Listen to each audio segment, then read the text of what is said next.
Good morning. हम लोग पढ़ रहे थे पाठ 4 उपनिवेशवाद एवं जनजातीय समाज, जिसमें हम लोगों ने देखा कि कैसे अंग्रेजों ने जनजातीय समाज पर शोषण करने के लिए किस तरह के नियमों का उन्होंने बनाना शुरू किया, किस तरह के अधिकार जमाने शुरू किए, और जो जंगल में रहने वाले लोग थे, जिनका भरण पोषण, जिनका जनजीवन जंगलों पर आधारित था, वो जंगलों से कैसे दूर होने लगे, कैसे जंगलों से वो बाहर जाने लगे, इसके बारे में भी हम लोगों ने जाना। तो जब जंगल बेतहाशा काटा जाने लगा तो ये लगा अंग्रेजों की कि अगर जंगल कटे जाएंगे, पूरी लकड़ी कटी जाएगी, तो फिर से लकड़ी उगाना मुश्किल था और भी विकास के काम हम कैसे करेंगे। इसके लिए उन्होंने जल भी लगाना शुरू किया, यानी जंगल वनों को पेड़ का लगाना शुरू किया, लेकिन वो पेड़ अपने हिसाब से लगाते थे, यानी ज्यादा मुनाफा करने वाले पेड़ों को वो लगाते थे। ऐसे में जब तेजी से जंगल समाप्त होते जा रहे थे और इस समस्या एक अंग्रेजों के पास हो गई थी बड़ी, उस समस्या को हल करने के लिए 1864 ईस्वी में वन विभाग की उन्होंने स्थापना की।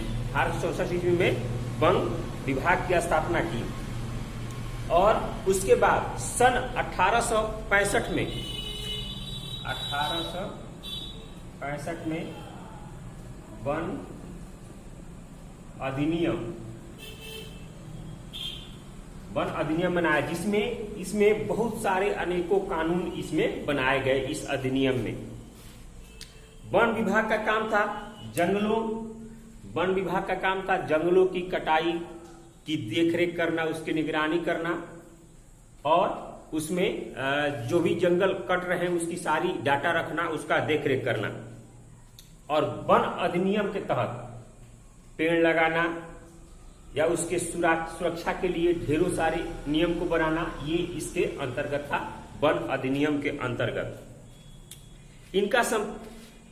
इसका असर ये हुआ कि जैसे ये अधिनियम बनाए गए तो अब जंगलों पर से आदिवासियों का अधिकार समाप्त होने लगे, यानी जो अब तक जंगलों से उनका भरण पोषण होता था, जो जंगल ही उनके निवास स्थान थे आदिवासियों के, वो उनसे दूर जाने लगे। क्योंकि अधिनियम में ऐसे ऐसे नियम बनाए गए कि आपको जंगलों में पेड़ नहीं काटना है, फल फूल नहीं तोड़ना है, या आपको गाय भैंस नहीं चराना है, हल नहीं जोतना है, झाड़ियां नहीं काटनी है। इस तरह के तमाम नियम बना दिए गए वन अधिनियम में। तो इस हिसाब से जो आदिवासी थे वो जंगलों में नहीं जा पाते थे, नहीं कर सकते थे काम, और इसकी देखरेख सेठ, साहूकारों, महाजनों के हाथ में दे दी गई। और जो भी आदिवासी जो जंगल पर निर्भर थे, उन पर सब पर अंग्रेजों ने एक प्रतिबंध सा लगा दिया। 1878 में एक और कानून बनाया अंग्रेजों ने। इसके तहत जंगलों को 2 भागों में बांट दिया गया, एक रिजर्व और एक आरक्षित। एक रिजर्व जहां पर सरकार ने अपना नियंत्रण स्थापित किया, यानी जो रिजर्व घोषित किया गया 1878 में, जिस जंगल को, जिस क्षेत्र को, उसमें अंग्रेजी सरकार ने अपना नियंत्रण रखा, अपना उस पर शासन किया, और उसमें किसी भी प्रकार के कार्य करने की अनुमति नहीं दी गई थी। यानी उसमें किसी भी प्रकार की अनुमति नहीं थी, वहां जाने तक की अनुमति नहीं थी। उस क्षेत्र में सिर्फ वन विभाग के अधिकारियों के और व्यापारियों को ही जाने की वहां अनुमति थी, और लोग नहीं जा सकते थे। इस कानून के, और उसके बाद इसी कानून के तहत जो जंगल का बाहरी का हिस्सा था, या छोटे छोटे जो जंगल थे और जंगल, उन जंगलों को संरक्षित जंगल कहा गया। तो उस जंगल में, उस प्रकार के एरिया में, उस प्रकार के जंगलों में 2 या 3 से अधिक गायों को चराने की अनुमति नहीं थी। उसमें भी लकड़ी काटने की अनुमति नहीं थी। उसमें कंद फूल वगैरह तोड़ने की थोड़ी सी छूट मिल गई आदिवासियों की। हालांकि वो भी उनके लिए ज्यादा देर तक नहीं टिका और ज्यादा उनके लिए वो ठीक नहीं था। इन सब कानूनों का असर आदिवासियों के जीवन पर सीधा हुआ।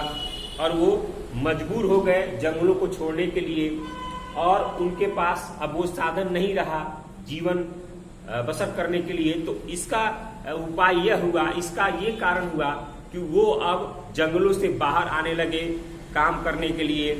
तो जितने भी जंगलों के बाहर काम होते थे, बिल्डिंग बनाना, सड़कों को बनाना, ये सेठ ठेकेदारों और साहूकारों और महाजनों के जिम्मेदारी में थी, उनकी देखरेख में होती थी। तो बहुत सारे आदिवासी इनके यहाँ नौकरी कर ली, और जो भी उनको तनख्वाह मिलता था, जो भी उनको वेतन मिलता था, उस वेतन से गुजारा करते थे। हालांकि उस वेतन से उनका गुजारा नहीं हो पाता था, इसके लिए उन्हें कर्ज भी लेना पड़ता था, और कर्ज के बोझ तले वो लोग अपने हल बैल खेत सब उनके नाम कर देते थे। क्योंकि जितने भी आदिवासी थे वो उसमें बहुत कम पढ़े लिखे थे, यानी न के बराबर कहें, यानी कोई उसमें पढ़ा लिखा नहीं था। तो सेठ साहूकार और ठेकेदार वो अपने कॉपी पर कितना कर्ज लिखते हैं, कितना देना है, कितना लगान लिखे हैं, ये उनको समझ नहीं पाता था, समझ में नहीं आता था। वो लोग समझ नहीं पाते थे, जान नहीं पाते थे, और इसका नतीजा यह होता था कि वो हमेशा कर्ज के बोझ में दबे रहते थे, और मजबूरी में बेगारी उनके पास करते थे, और नहीं तो वो लोग बधुआ मजदूर बनकर वहां पर रह जाते थे।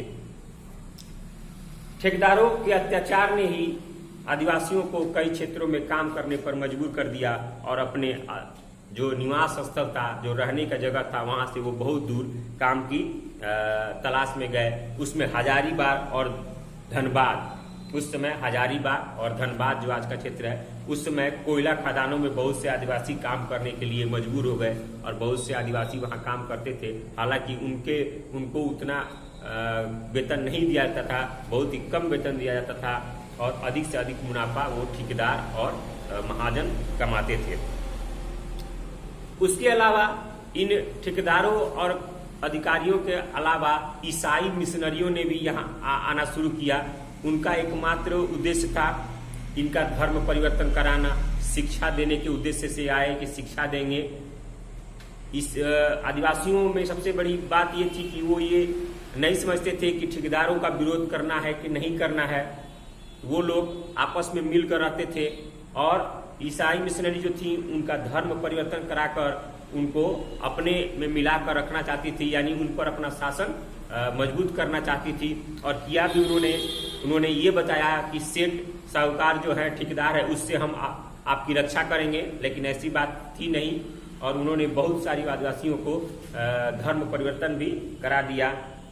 यही कारण था कि बहुत सारे क्षेत्र में आदिवासियों ने अस्त्र शस्त्र भी इसमें उठा लिया था। अब इसमें एक और शब्द आया था, बेगारी।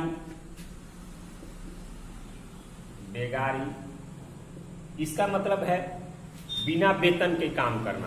बेगारी का मतलब है बिना वेतन के काम करना, यानी आपके यहाँ दिन भर हम रह रहे हैं, पैसा एक भी नहीं मिला, तो ये होता है बेगारी। और बधुआ मजदूर होता है, बधुआ मजदूर वो कहलाता है कि आपके यहाँ तब तक काम करना, आपके यहाँ तब तक काम करना जब तक कि आपका जो कर्ज मेरे पास है उसको मैं चुकता ना कर दूं, चुका ना दूं। अगर मैं मर गया तो मेरा लड़का आपके यहाँ काम करेगा उस कर्ज के लिए, वो मर गया तो उसका लड़का आपके यहाँ काम करेगा कर्ज के लिए। तो ये बधुआ मजदूरी कहलाती थी। तो ये इंपोर्टेंट क्वेश्चन है, बेगारी और बधुआ मजदूरी, ये आपको आगे भी पढ़ने के लिए मिलेगा। तो इस तरह अंग्रेजों ने आदिवासियों के शारीरिक और मानसिक दोनों तरह का, आर्थिक तीनों तरह का उन्होंने उनका शोषण किया, और यही कारण था कि आगे चलकर कई सारी जनजातियों ने विद्रोह किया और वो अस्त्र शस्त्र उठाने पर मजबूर हो गए। आगे इसके वीडियो में इसके बारे में हम लोग पढ़ेंगे। आज के वीडियो में इतना ही, धन्यवाद।